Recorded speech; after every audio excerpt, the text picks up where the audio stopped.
Welcome into another episode of Hockey Royalty Live, the official podcast of hockeyroyalty.com.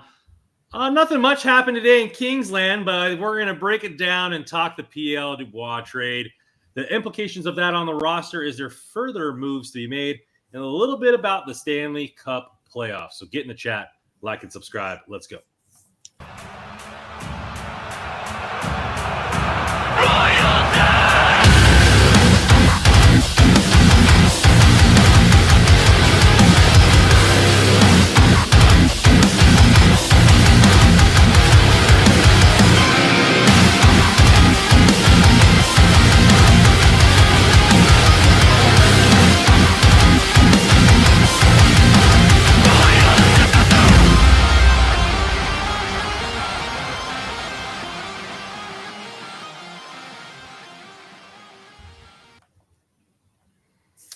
Joe, how you doing, my man?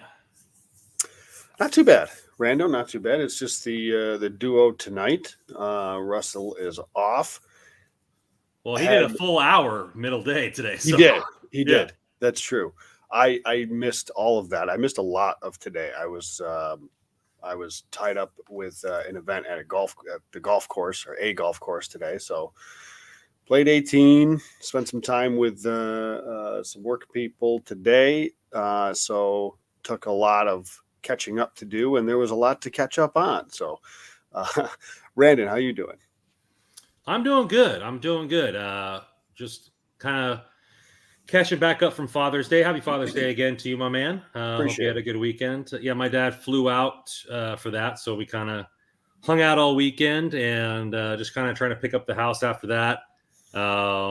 And so, really, my day off tomorrow is going to be pretty much just cleaning up everything, getting everything ready to go, spending some time with the girl. But I was telling you before the pod, my dad left all these beers in the fridge, but my dad doesn't drink, so they're all non-alcoholic. So I'm holding down the Heineken 0.0 today in the King's sweater koozie. Nice.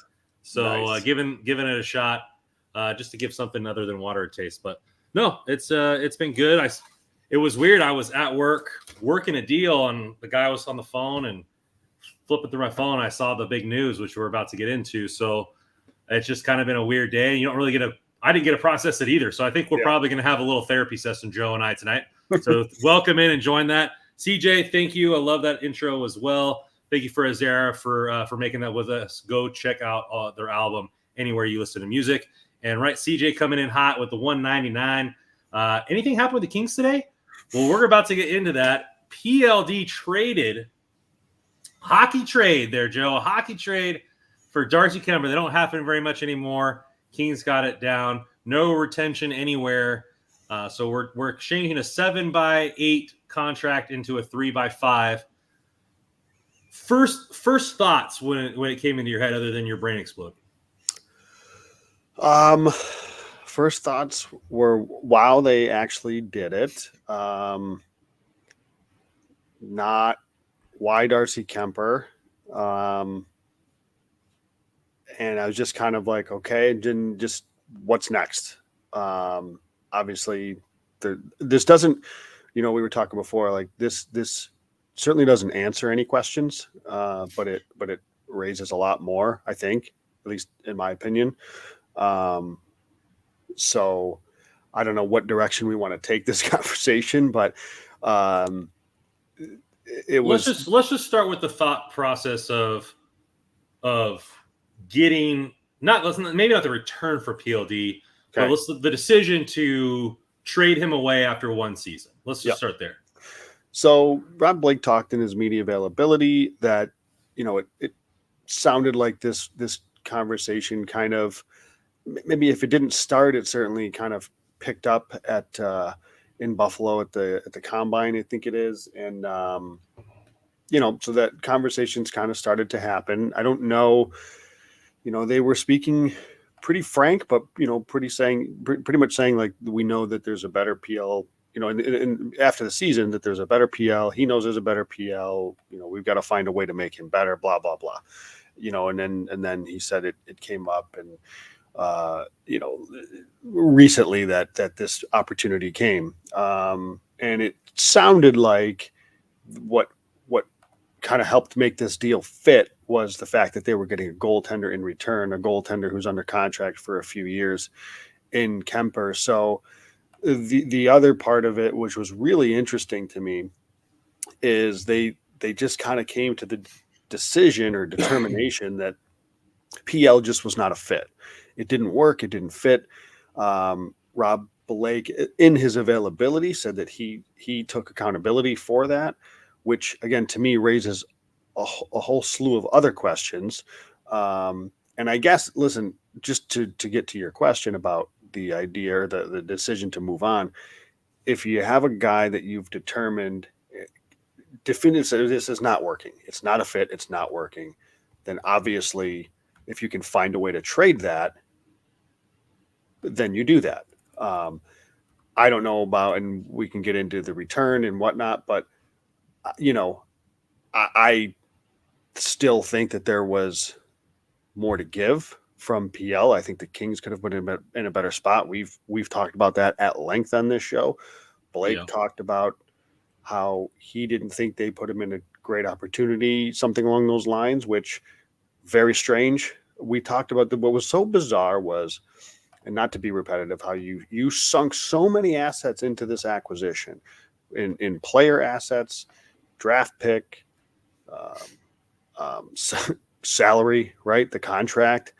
And then you play him like some of the least ice time he's seen in his career at 5-on-5. And you don't play him consistently with high-end players. And it's just very strange how they handled him. I don't know what they thought he was. I don't know what they thought they were getting or what they thought they were doing. So I don't know. The other thing I'll say at this point is I don't have a clue what the direction is right now. At least when they made the trade for PLD. Okay, you can like the player, not like the player. You can clearly see that there was a direction. Okay, we're going strength down the middle, size down the middle. We're shoring that up. We're getting a bigger, a more impactful player, pushes guys down the lineup. Okay. And, looking to make steps to be deeper as you go and get into playoffs. Right now, because we don't have other moves, obviously, we can't have any sort of definitive opinion on this because there's a lot more to come. The roster's not full. So we'll see how things shake up after this move. But I haven't the slightest idea of what the direction is. And I'm not saying I have to, but there's no clear direction right now, I don't think, right, with what's going on. Well, there's got to be more moves to come, right? Yeah, so, there will be. They're clear. Yeah, they got $23 million in cap now. Bringing it back to the PLD leaving, I just think it's okay. They had to make a decision by July 1, right? Because the no movement clause kicks in. Then PLD doesn't have to leave. He could say no to any trade at any time, right? I don't know if Hiller had something to say about this. Now, hey, this guy's not working. I don't think he fits with our team. I think, or maybe PLD was like, this was a mistake coming here. Like, I don't feel like I'm being used right. Like, if you can find a trade for me, find a trade for me. Like, I don't know if we will never know if those trades talks happened before this going on. Right. But the Kings had to make a decision. Either risk 7 more years of last season or move out, cut your losses. I have 2 ways to think about this. One is the same thing the same adage that I've told a couple times on here. A good manager is never a good hirer, but they can always be a good firer, right? So if things don't work out, you can't be afraid to get your feelings hurt that your decision was wrong and cut ties with said decision. So Rob Blake did that with Kovalchuk. He did that with PLD. So he did that with Cal. And, I know you're not a fan of giving him praise for getting out of a bad decision, but the fact is he had the stones to correct the bad decision. I think the other part of this is if you said he was utilized wrong, doesn't that mean you know how to utilize him now, or you have better idea? Wouldn't you want to maybe give that a shot? isn't it true that the Kings still need depth down the middle? I mean, we're going to talk about, is this a Byfield at the 2C position going forward? So it just makes me, it makes me nervous. Now, like, there's obviously more moves to be played. Like if PLD goes out, we get Darcy Kemper, and then we get Nikas, right? Natchez. Then, like, does that make the Kings better? Now we have an elite winger playing with Quinton Byfield. At that point, do you get a sign of Perron for 2? Does Victor Arvidsson want to come back for a cheaper deal? And so maybe they saw enough from Quinton Byfield to make this decision. It obviously it poses more questions that we don't have answers to right now. I just think the moving PLD out came to those two things. I don't know what you think about that. Just the fact that they had to make a decision, or maybe it was a Hiller thing, or it was maybe they didn't think they could trade him, and then Washington comes up to him, hey, is PLD available? And they're like, oh, you really want him? Right. Like, you really want this guy? Like, I don't know. Yeah, and it's so hard. Obviously, we're not there. I'm not there, so I want to be. It's hard to speculate. What exactly their thought process was, but whether or not they had that July 1st thing or whenever his noon move clause was going to kick in, if that was, I'd be hard pressed to think that wasn't a factor from a timing standpoint. But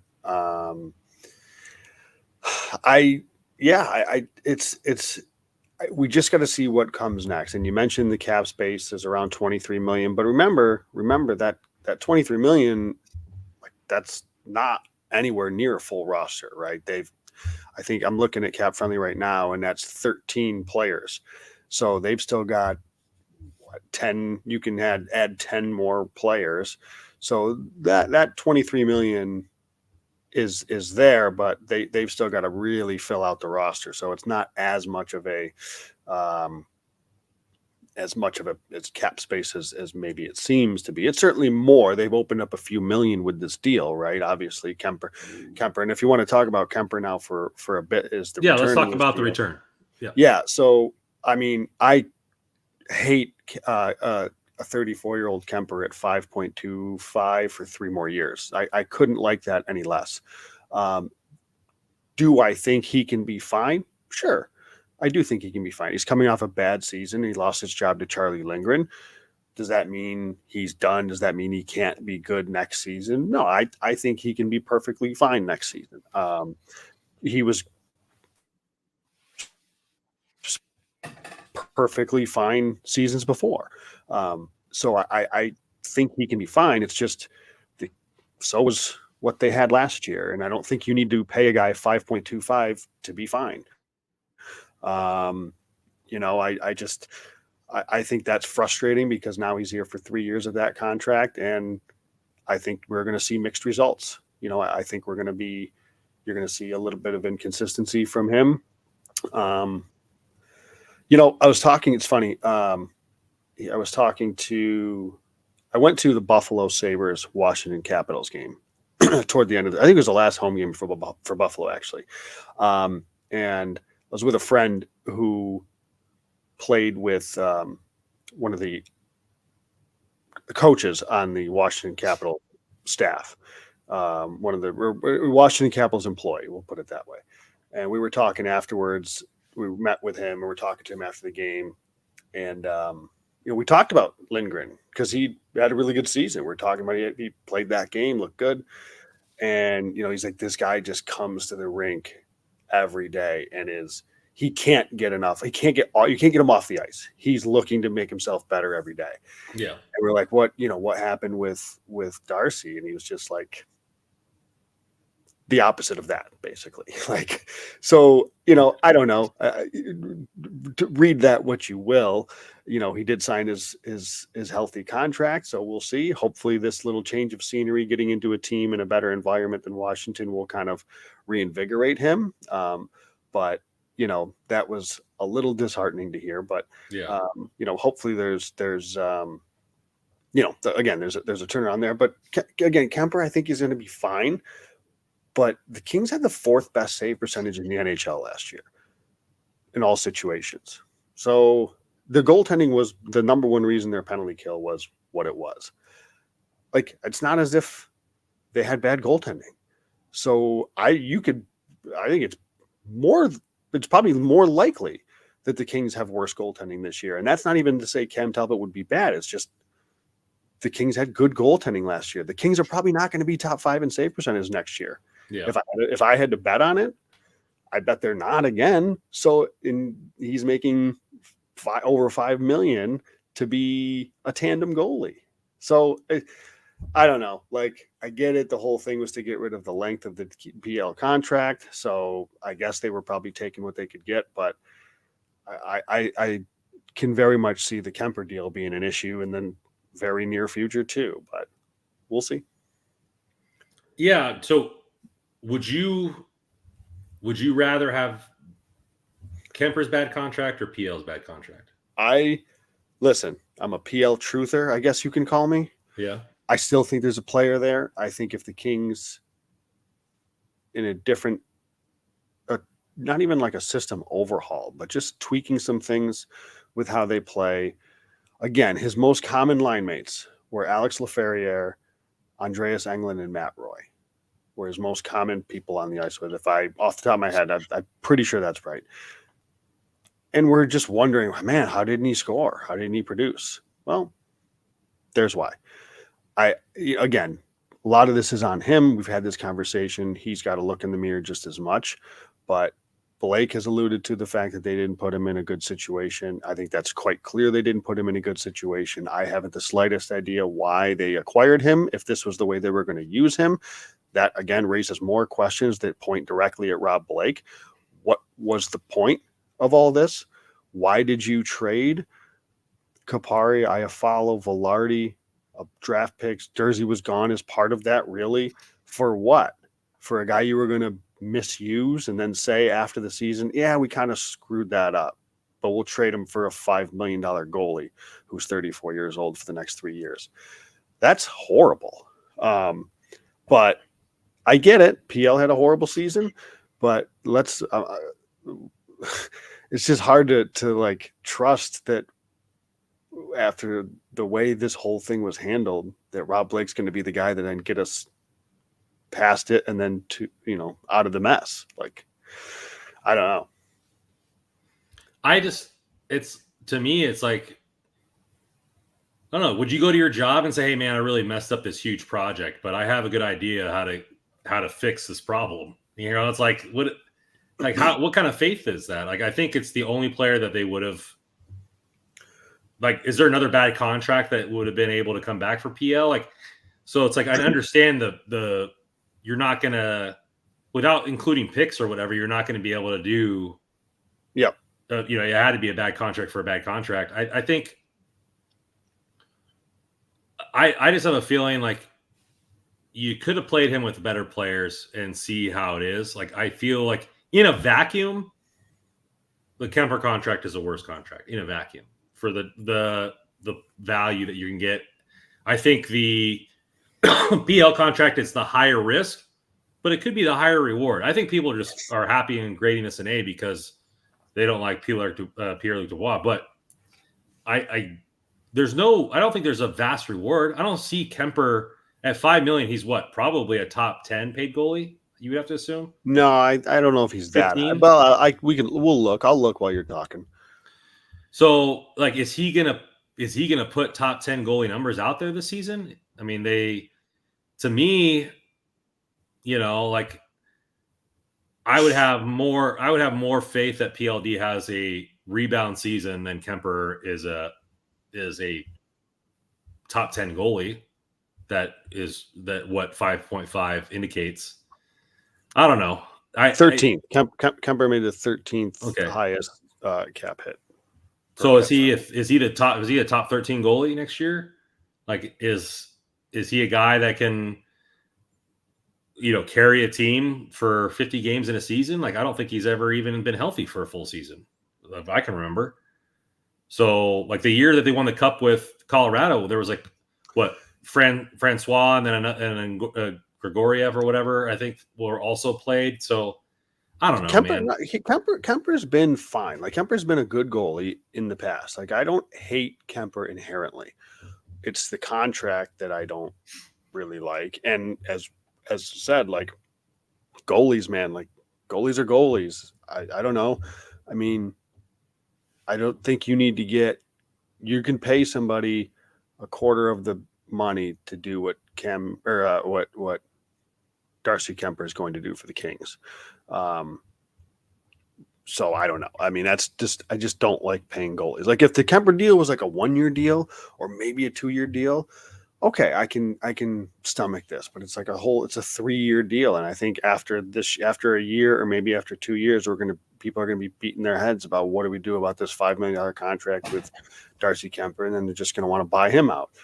So I guess I'm just not excited at all. Like I think people are excited that he's gone, but I'm not like. Yeah, to me, vacuum. This trade doesn't. Because it's unfinished business. Like this is one move. There's domino one. Yeah, right. There is just I don't endless possibilities as to where this could go. You know what they could do. Do they go for how do they do the centers? Right? Is Byfield going to move back to center? Certainly something that Blake alluded to. Certainly something that's possible. Certainly something that I can see happening. In that case, they need to go get a top 6 winger, because at this point, if you move Byfield, you've got 2 top 6 wingers in Fiala and Kempe. I guess you can more is in that second. I know he led the team goals last year, as we know, but I think you really need to think about getting a more impactful winger for sure. If Byfield's moving to the middle,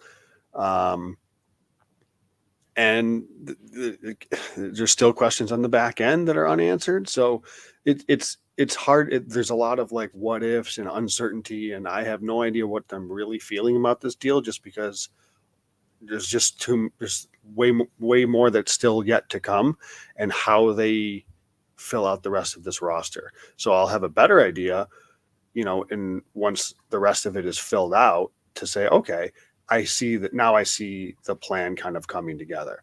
Yeah. I mean, yeah, I can agree with you on that, to where it's the first domino and you're like, okay, well, let's just see how the rest of this turns out. Like this team could be better because of this trade, because of the cap space and everything like that. Does this seem like we're going to be big fish hunting now in the free agent market, to where like a Getzel? Or I don't know. I mean, I have not done a thorough like cap dive, because again, we talked about there's 23 million, but there's a lot of guys to bring back. Like a lot of guys need contracts. What happens with Matt Roy? What happens with Victor Arvidsson? Go down the list. There's a lot of guys. Byfield's obviously a pretty big contract, so it's really hard to say. I would be surprised if they're big fish, get big game or fish, whatever you said, hunting or fishing in the free agent market. But I can see them kicking tires in a trade, which gets more difficult because their prospect pool has been, has taken some hits, and they don't have a second round pick. They don't have a 3rd round pick. So, that gets tricky to do. But I would think that they're going to try. They need an impact player in the top 6, definitively. Yeah, I think so. I mean, we were talking about bargain hunting on the tinfoil hat episode with the Perrons and stuff like that. Maybe instead of big fish like a Getzel, like a $9-10 million player, it opens it up to like a $5-6 million player, right? And then you get a guy who can come in and put up some points on the wing and help the team out, and it kind of maybe just opens up the field there, with what we can get. I mean, they really need an impact top 6 player. Like, I'm going to just keep stating that at this point, because they They really need one of those, and I'm still holding my breath on the back end to see what happens. There needs to be an improvement on the back end too. So there's just more. It's just too much. It's too much uncertainty to have like a, I'm stumbling with words just because I don't have a hard and fast opinion on this, because I need to see what it leads to be fair, So now the immediate is Byfield as a center. Does that seem like the obvious? Well, it might be the obvious, and we'll get to that right after a word from our sponsors here at DraftKings. So at DraftKings, the chase for the Stanley Cup continues. And the action at DraftKings Sportsbook, the official sports betting partner of the NHL, is just as hot as it is on the ice. With same-game parlays, live betting, odd boosts, and so much more. Don't miss out on the Stanley Cup playoffs as they wind down. Not to mention odds for the game tomorrow night. The Panthers-Oilers are already out. Over-under is 5.5. Money line for the Panthers, -102. Oilers, -118. The puck line is +1.5. So get your bets in there at DraftKings Sportsbook. And if you're new to DraftKings, you got to check this out. New customers can bet $5 and get $150 in bonus bets instantly. Download DraftKings Sportsbook app now. Use code THPN. That's code THPN for new customers to get $150 in bonus bets as soon as you bet just $5. Only on DraftKings, the crown is yours. Gambling problem? Call 1-800-GAMBLER, or in West Virginia, use www.1800gambler.net. New York, call 1-877-8-HOPENY. That's 467-369. In Connecticut, help is available for all people, for all problem gambling. Call 1-888-789-777 or visit ccpg.org. Please pay responsibly. On behalf of Boot Hill and Casino Resort, 21 age varies by jurisdiction, void in Ontario. Bonus bets expire 168 hours after issuance. Use dkng.co/ice for eligibility and deposit restrictions, terms, and responsible gambling resources. Copyright NHL 2024, all rights reserved. I think that's the first domino to fall. And so now let's talk about QB in the middle. QB played a little bit of center last year, mainly on the wing. Did he show you enough to where you would feel confident with him being 2C? Because I think we talked about it. We want to see Deneau down at 3C. He's not a second-line center. Him getting 50 points a year is not second-line center material either. So can Byfield, who at times carried his own line on the first line, carry the second line as the figurehead piece? Well, for starters, I'll believe it when I see it when Deneau is moved down to quote-unquote 3C. Okay, so I'm envisioning the Kings centers next year start with Kopitar and Deneau. I believe otherwise when I see it. Like, they didn't move it. They spent a boatload to get Dubois and slotted him as 3C. I don't see why they're going to move Deneau. Maybe that's their mistake, and they're going to change that. Maybe. Maybe. So Byfield, yeah, I am. He's starting to, obviously a breakout season. The season I think it was big for him to have. He certainly looks like he could play the part and be a really good centerman again. And I still think long term it makes a lot of sense for him to play down the middle. But I look at it this way. Look at the other teams in the division. Look at the other teams in the conference. Like Byfield as an impact center is still uncertain. It's an unknown. Yeah. I think it's fair to say where I don't think he's going to be 2C. I think he's going to be 3C. And does that take away from how impactful he was to that top line and the speed he brought and some of his playmaking ability to the top line? Again, just raises more questions, Randon. I don't know. I've really liked how Byfield has looked as a winger. So I think he can move back to center. Do I think he can move back and be an impact NHL 2C in a division that boasts the likes of, I don't know, Jack Eichel and Leon Draisaitl and McDavid and being these top 6 centers? I don't know. Honestly, that's a tall ask, I think. So What do you think? I think an interesting way to go about this too would be, what if they keep Byfield a winger and they go out and Yeah, acquire sure. a center? That's Maybe not an $8 million center, but somebody that can play third line minutes if they're going to keep Danault at 2C. Yeah. I think then you have the same first line. You acquire another top six forward to play with Danault and Fiala, or Danault and Moore. So I think that might be an option, but I think they kind of want to move him to 2C, which means you have to have a winger that it's going to be him, Fiala, and who, right? So, well, they want to move him to center. There's no. I think Phil Danault is the second line center. But that's a mistake. Like, this team is not a Stanley Cup winning team with Danault at 2C. I would agree with that. Yeah. So, but we see they are, but this goes back to how they have built the team. They're building teams to try to win a style of hockey that isn't going to win right now. So I don't think they need to do a total overhaul, because I think Danault is an extremely valuable player. I don't think he doesn't belong on the roster or anything crazy like that. It's just, you need somebody with more impact, I think, in the top six. I look at the Stanley Cup Finals right now. These teams LA's nowhere near these teams. Yeah. And that's why I don't know. That's my only hesitation is Byfield ready to take that step? I sure hope so, and I wouldn't be surprised if he did. But that's the step he's got to take, the same jump that he went from 22-23 to 23-24. He's got to take that same jump in 23-24 to 24-25 season. And I'm not saying he's got to go from, what did he have, 20 points to near 60.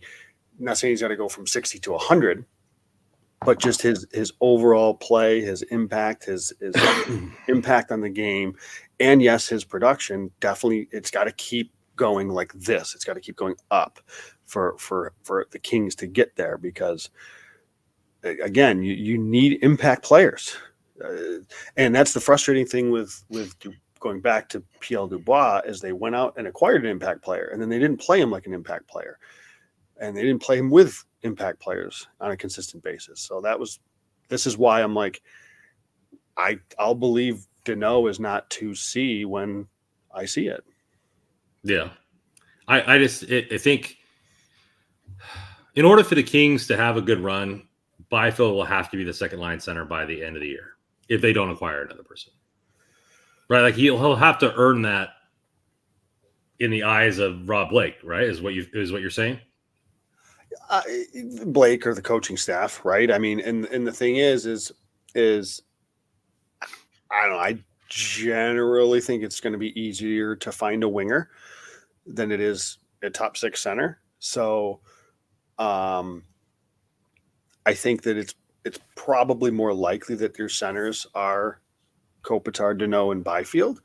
And then it's just a matter of filling out the wings. And again, I really, they've got to add a legitimate winger in that case. They need in this. So as things sit right now, I think they could have gotten away with depth winger, kind of like we talked about David Perron, or I know Russ was a big Dakota Joshua fan, somebody like that.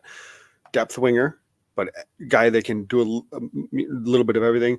They needed an impact defenseman, or a better skating defensive group. Now I think you need two things. I think you need an impact winger or center, again, depending what they do to Byfield. They need now a legitimate impact top six winger, and they need a legitimate impact top four defenseman. So now they need two things. They've opened up a little bit of money to do that. We'll see if they can pull that off. Yeah, it's gonna be interesting. I think. Yeah, I mean, they're gonna have to rely on. I think they almost have to rely on it, because the only other option is playing both Turcotte and Akil Thomas at a 3C and 4C, and they're not going to do that. Well, no, and I agree with that, and because I also think either or both of those will play the wing. I think that's entirely possible too. but I also think it'd be real silly to pencil these guys in for 80 games. These are, guys with lengthy injury histories and lengthy health issues. So, so hypothetically, if you had one of those guys in your top 6 penciled in, because again, I don't know that Arvidsson's coming back and all that stuff, it's not enough. They need a impact winger from outside the organization. Which we talked about too last week. Which could, we talked about that last week, which could be a guy like Marty Necas, which could be a guy like Nikolai Ehlers. I don't know if you would consider Jeff Skinner an impact winger. He's certainly capable. He scored 40 goals. But if Buffalo buys him out, he could be somebody at a reasonable cost. Again, just he's not a right shot. He's another left shot, but that just throwing the name out there, I guess. Obviously, Patrick Laine's name is out there right now. We talked about him last week. Reuniting with Toffoli? Yeah, that is. I don't think that's an option, or I don't think that's a bad option. It's not. I want Marty Necas. Now I'm at the point now where I really want Marty Necas. I don't know how the Kings could pull that off, but I disagree. By the way, that I see Patrick Laine as an impact winger. I don't agree with that personally. But not anyway, not anymore. So yeah, it's but so like I said, right now there's so many questions that we have, like what comes next. And where do they decide to go? Do they decide to go wing or middle? Because what happens to Byfield? But in my opinion, I think they need 2 impact pieces, one in the back end, one up front. And no, I don't think it's just Brandt Clarke entering the lineup. That's the impact piece. I think we'll see, I guess, how they decide to shake out the D. So maybe depending on what they do with it. But to be honest with you, I just don't think if they don't have a liability in the form of England, then that it's a whole lot. And then adding Clark and just have a comparable. Sure, that's fair. Fair. If Murvara, I think Murvara and Clark. If you just played Murvara and added Clark, I think that defense would be a whole lot better. It would be better. I don't think it would be good enough, but it would be better. Yeah. I mean, we'll see what they're able to do. I mean, her rumors of Ottawa is trying to make some moves. They're gonna. They've been rumored to be busy. They've got that's an interesting team that you shout out in Ottawa, because they've got some intriguing players, not just the usual suspects like Jacob Chychrun, but I wonder what they do, if they do anything. Who is there? There's a center. Shoot. Josh Norris, he's under contract forever, though, at a lot of money, and he's hurt. Pinto's an RFA. I love me some Ridley Gregg, but I don't know that Ottawa gets rid of him quite yet. So, yeah, that's an interesting team. I wonder what team what impact player fits, and with the cap and how people are going to get going. I wonder where they're targeting. I mean, Marty's the obvious one, but is there Travis H coming in here? What about a Marchessault? Yeah, so short deal is the key. He's not getting any younger. I don't know. He's a right shot. I think he could fit with the Kings. I do think he could fit with the Kings, but I would be worried about that contract, whatever that comes into be.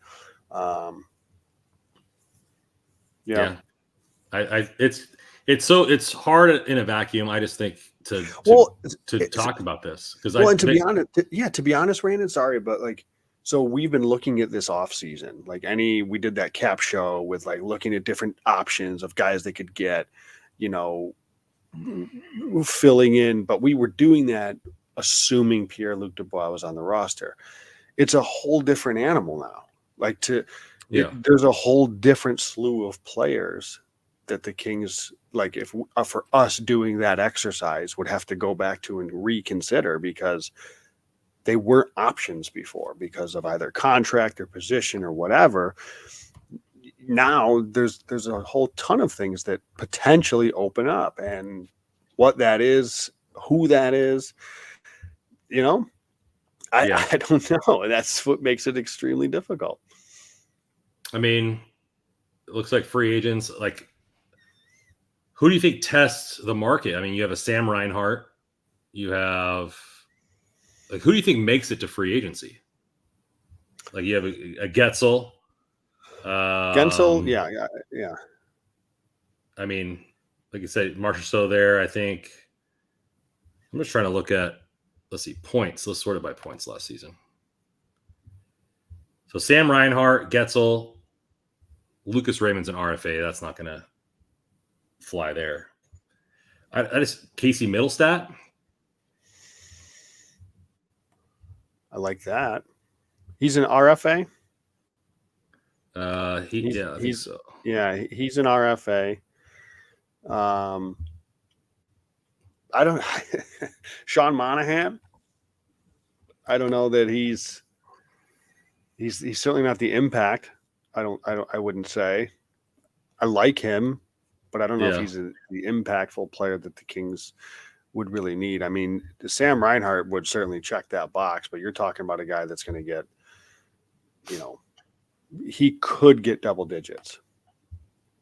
How about Taves, Kane, and Kessel for $1 million each? My head is already hurting, and it just hurt a little bit more. But I love it, Kevin. I see. Let me see what. Just looking at a couple of the comments, Dakota Joshua's name comes up. Yep, sure. He's a type of player. Certainly, he's not the top 6 guy, but I think so. Domi or Monahan. None of these guys, Domi, Monahan, Trennan, none of these guys that I love Johnny Utah. None of these guys are the impact guys that we're talking about that they need. I guess if they can add those guys to the depth, fine. But I think seeming like it's Marty or bust for you, my man, Joe. So I say that, but again, the Kings do a lot of their business in trade. A lot of times trades are trades nobody sees, like the one like we this. Just talked about. So, hey, there could very well be a trade out there for a player that we're not thinking of, right? We're not considering. That is very, very, very possible.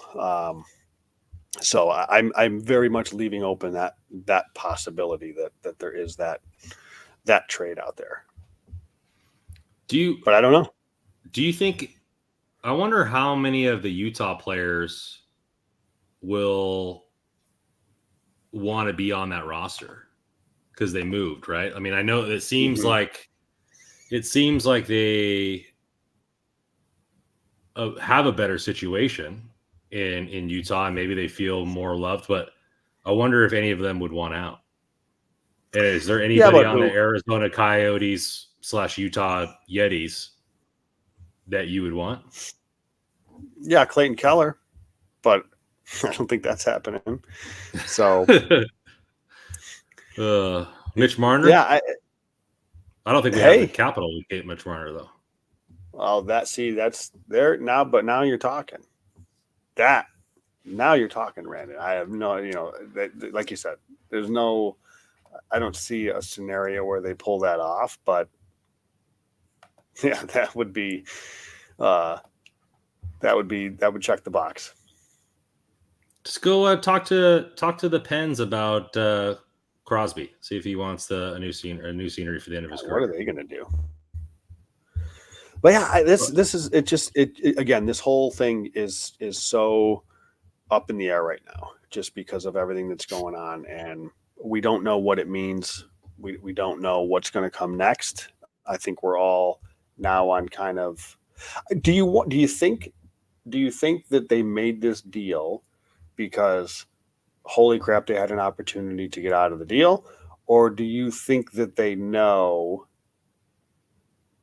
based on conversations that are being had, that they also know their next move, or if not their next move, they know they've got something lined up? Or do you think this was just an isolation that we got to get rid of the contract? I know that's. I hope it's the second. I hope it's the latter. Yeah. Like if they just make this move in a vacuum, like, oh, we'll figure out the rest of it. Like I don't feel confident about that, because what if you don't? It takes two to tango. You know what I mean?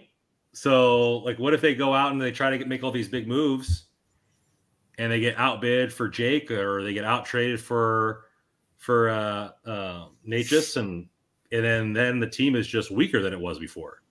Like, I don't know, that seems like a scarier thought there, Joe. I'm gonna have nightmares now because of that. But yeah, the tricky part is, and they do a lot with trade, but again, they don't have a ton to trade anymore. You have your first. You have your first. You have quite a few like second round prospects that are up and coming. Like what value does a team outside of LA, like outside of Kings fans, value these guys, but what value does Martin Chromiak have? What value does Francesco Pinelli have? You know what I mean? I would say Pinelli. I'd say Pinelli, Dvorak, all have value, because you think they're key pieces to a prospect return for a team that's looking for a prospect. They're so new, and the way if you listen to the way Yannetti speaks, like he knows like everybody that they wish they would have drafted or that was there in that time and whatnot. And I would assume other scouting departments have the same thing. They see these players play, and like maybe a team was really high on Pinelli.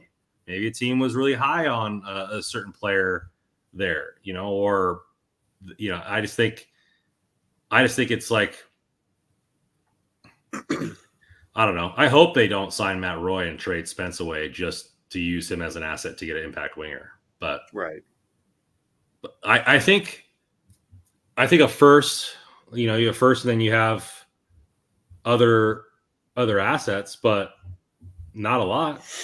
So definitely not enough to get Mitch Marner. I mean, look what it took to get Timo Meier. And maybe not enough to get Martin Natchez, depending on I don't know what that ask is.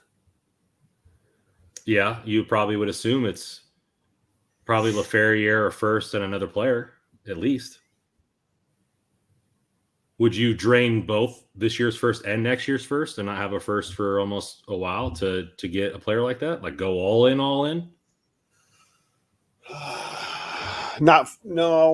don't know that. Not for Natchez, because he doesn't have a contract.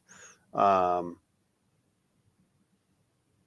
you could be tempting me with Marner, but that's certainly a heavy cost. But again, Toronto wants an NHLer in return, right? They're trying to still win right now. More than two first for Marner. Yeah, I mean, I don't know that Toronto does that. Yeah, I don't know. And Carolina's trying to win too. Like they're going to want to fill that hole. Mm-hmm. We talked about that with Carolina, I think, right? Having Moore included in that deal. But again, part of the reason with Moore was to free up money, because the Kings needed to free up the money, and they have a little bit more than they did 12 hours ago. So, Marner's $11 million player. So, Marner's a different story. Marner would need to be, Marner's a different story. And see, here's the thing. I see Jacques Wixon. Sorry. Yeah. He puts in the chat more Kaliev, Chromiak, or Fagemo, and a 25 conditional first for Ehlers. I don't know that that's enough. Like, I don't know what value more Kaliev have. So 4 assets: more Kaliev, Chromiak, or Fagemo, and a first. Yeah, and Kaliev, I don't know what value he has. I don't know what value Chromiak or Fagemo have. So, I mean, you just saw the Stars trade Ty Dellandre, a former first-round pick, for a fourth. Right. So not much value. Right? Yeah. So where, and again, I don't know. I mean, it's so hard to say this stuff. But there's trades that happen. I mean, you look at the Markstrom trade, like seems like fair value for both, right? Like things get done. I think that was a deal that is fine for both teams. I think obviously New Jersey really needed to do that deal. They needed somebody to stop a freaking puck, and they got him at 50%. I think 30% retained. Oh, 30%. I'm sorry, 30% retained. I mean, I'm not the. I'll say this though, and I have been slacking. But Kevin Ball, the defenseman that Calgary got in return, is a left shot defenseman.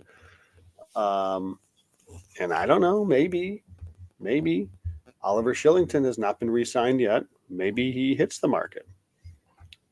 Just there you go. Throwing it out there. Your free agent crush. Yeah. Well, before we get into the NHL playoffs, we have a new sponsor here at THPN Network at Hockey Royalty, sponsored by Manscaped. Ladies and gentlemen, it's my pleasure to announce that the smooth sack summer is officially upon us. When you're playing in the summer sun, make sure that you're groomed from the pubes to the bum. Thanks to our friends here at Manscaped, you can make this season your smoothest yet. Performance Package 5.0 Ultra is the ultimate bundle to keep your boys downstairs cool while looking hot. Join 10 million men worldwide who trust Manscaped with our exclusive offer. Get 20% off plus free shipping when you go to manscaped.com. Use code THPN. Summertime and trimming is easy. Now, I don't know about you, Joe, but when I go down there to handle the trimming business, it's always in the back of my head, you don't want to get nicked, don't want to get hurt. Well, Manscaped makes that easy. Manscaped's Performance Package 5.0 Ultra has everything you need to prepare for that summer bod. Every man knows how scary it can be when going for a close shave below the belt. That's why I trust Manscaped for all my sensitive areas. Inside the package, you're going to find the star of the show, the Lawnmower 5.0 Ultra. Their 5th generation trimmer features 2 interchangeable next-gen skin-safe blade heads, a standard one for taking a little off the top, and a new foil blade to go smooth wherever your heart desires. We also have a dual LED spotlights to provide contrast on multiple skin tones, 3-length setting combs. And did I mention this trimmer is also waterproof? Beach, lake, or shower, this razor will devour even the strongest pubes. Now, all you have to do for the perfect haircut, use Manscaped's liquid formulations to keep that freshness even at the hottest summer barbecues. The Smooth Cropper Aftershave Lotion and Crop Preserver Anti-Chafe Ball Deodorant. Once they touch the sack, you never go back. Manscaped will even throw 2 free gifts with their performance package, the Manscaped Boxers and the Shed Travel Bag. More wet products, say no more. Manscaped's new Buff Bundle is all you need to keep up the new in the summer heat with the breeze. Bundles include their silicone scrubber and body wash. So ditch that nasty loofah and grab the taste of freshness. Get 20% off plus free shipping with code THPN at manscaped.com. That's 20% off plus free shipping with code THPN at manscaped.com. It's smooth sack summer, boys. Get on the board or get left behind. You ready for smooth sack summer there, Joe? I'm ready. Yeah. Ready for smooth sack summer. I'm down. I'm down. So let's get into the Stanley Cup playoffs. Heartache for me last night. Series tied 3-2. Joe loves the anarchy. I was ready for the season to be over. I want Edmonton to lose at all costs. But the game last night was a good game. Started out hot for Edmonton. Florida came back right down to the end. So what did you think of that game? And do you now have even more? Do you think they could pull the reverse sweep off here, Joe? How are you feeling about this? I thought the game 5 was great. I thought it was an awesome hockey game. I have no less confidence in the Edmonton Oilers winning the series. We're winning the next game than I did any other game, because here's the thing, Randon. There's no such thing as momentum from game to game. It doesn't exist. Otherwise, why didn't Florida win game 4? Because it doesn't exist. There's no such thing. In game, I buy it. Like, ebbs and flows of a game very much happen. They have 2 full days off here between games. There's no carryover. Florida could definitely go and win game 6. Wouldn't surprise me in the slightest. But I'm pulling for the opposite. I want the series to go 7 at this point. Like, I'm a neutral. I want them to go 7. I'm a little partial to wanting Edmonton just because, again, I appreciate greatness. And I think what Connor McDavid is doing, and I am not here, Randon,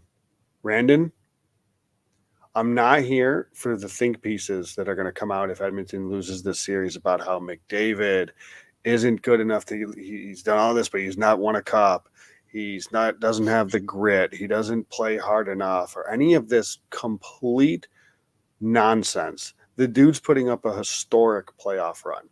And the other day after game 3, I don't remember which game it was, I'm like arguing with people on Twitter, like, are we watching the same playoffs? What is going on here? I was like dumbfounded that I had to defend how good Connor McDavid is. And like, listen, I love Alex. I love Barkov. Okay. I love him. I think he's a great player. He's not McDavid. He's not as good as McDavid. He's not all that close to being as good as McDavid. Almost nobody is. That's okay. That doesn't mean that McDavid's going to win the cup. That doesn't mean that Barkov's not a great player if and when he wins the cup. Like, why does this have to be a thing? I'm not at all ready, Brandon, for the articles to come out about how Barkov's better than McDavid or whatever. If that happened, like that whole conversation, I was losing sleep over that. So I can't take that stuff. McDavid's incredible. I don't think I could take the other way. The amount of articles bowing down to him as the God McJesus. He should be. That's going to happen. But Brandon, he's doing stuff that we haven't. That is like when you're talking about breaking and approaching like Gretzky records, that stuff should be talked about, should it not? Like, nobody touches Gretzky's records. He has the potential to do so. He's 4th right now, I think, all time. This he's got 41 points. He's got more points in his playoffs than Dubois had all season. Like, it's crazy what he's doing. And for people to not appreciate it or say, oh, well, he doesn't play defense, which is a lie, by the way. It's not true. Or he's not tough enough, or he's not gritty enough, which also untrue.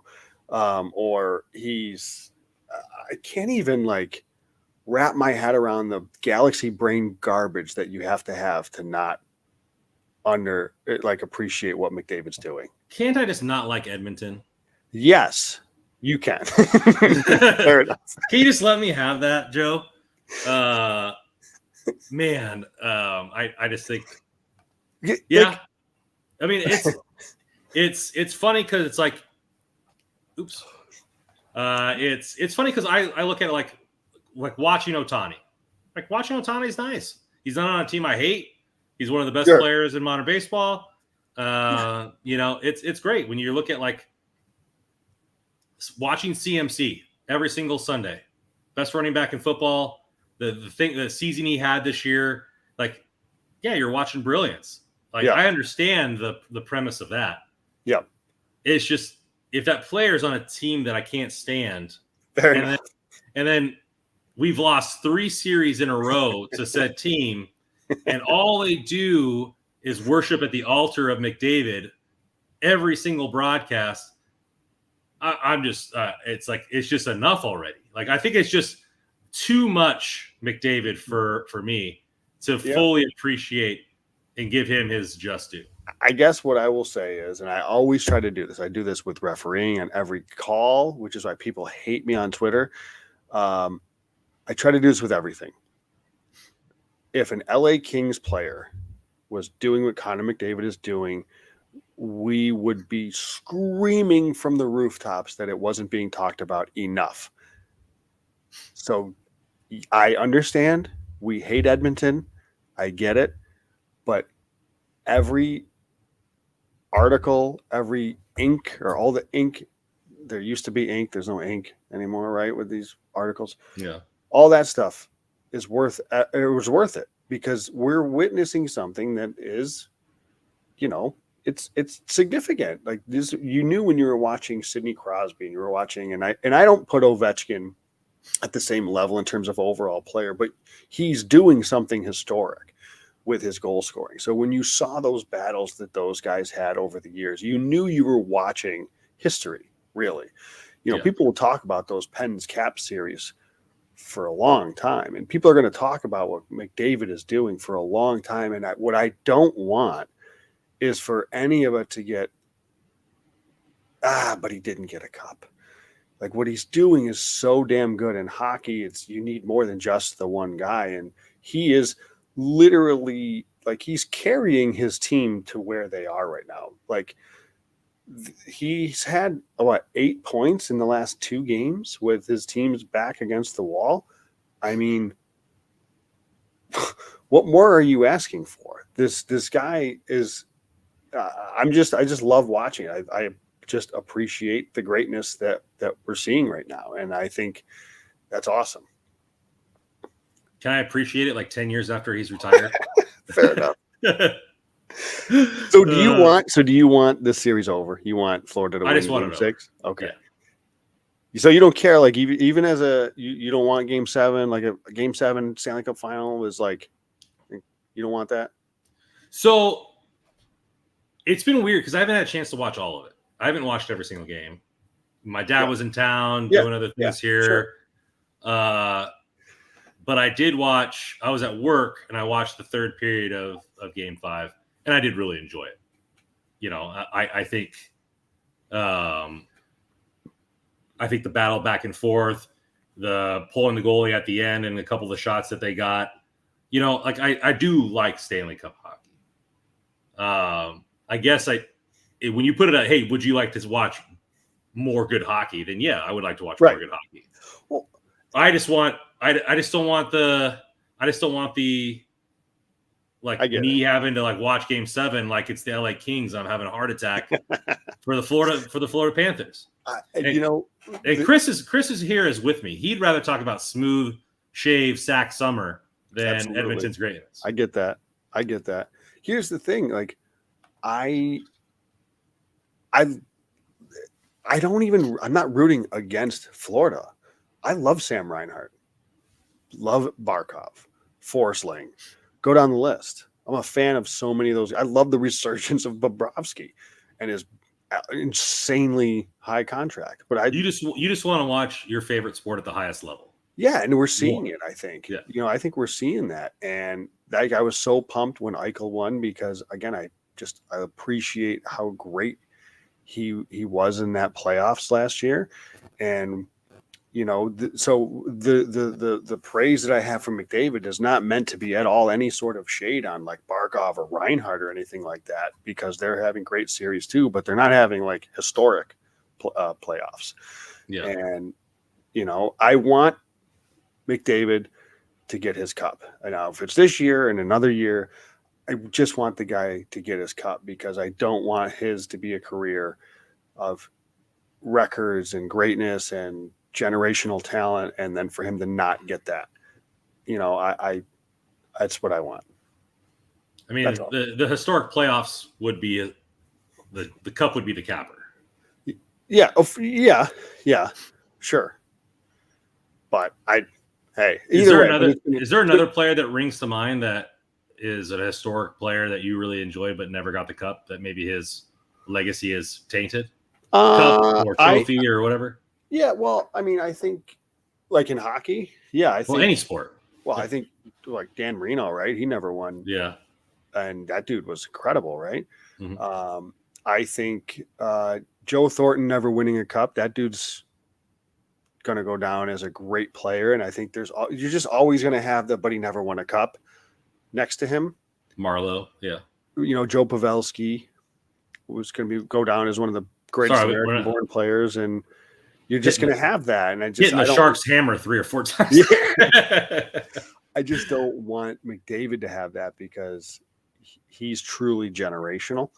And as much as like Thornton is great and Pavelski and these guys we just rattled off, like McDavid's on such an even higher level than those guys that I just, even Ovechkin, like I'm not the biggest Ovechkin fan.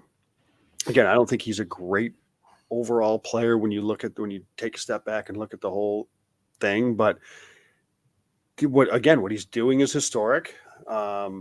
And for the career that he's had, it would have been a little bit of a shame if he didn't get his cup, because that whole thing, you hear everybody talk about how he broke this record or that record. He was what a prolific goal scorer, but he didn't get a cup, and like Austin Matthews is heading down that road, right? That'll be the conversation, but he didn't get a cup. And I want some of these great players to get their cup.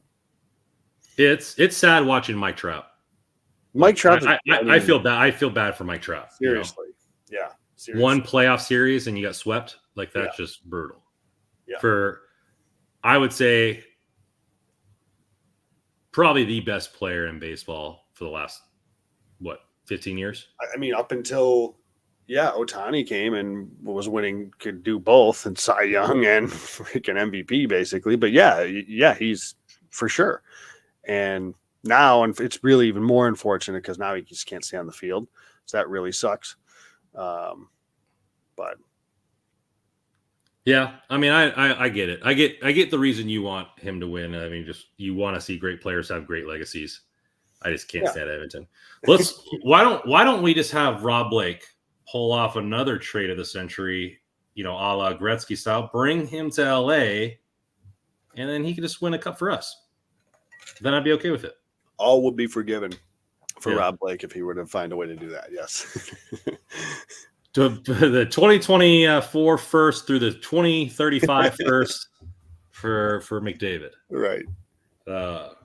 Well, do you think they pull it off, or do you think? What's your gut feeling?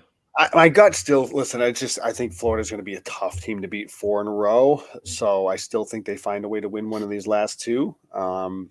But give me the drama. Give me Game 7, hopefully. Well, let's get Florida. Florida wins it at home, by all means. That would be great. In front of their home crowd. Right. All the suspense and drama.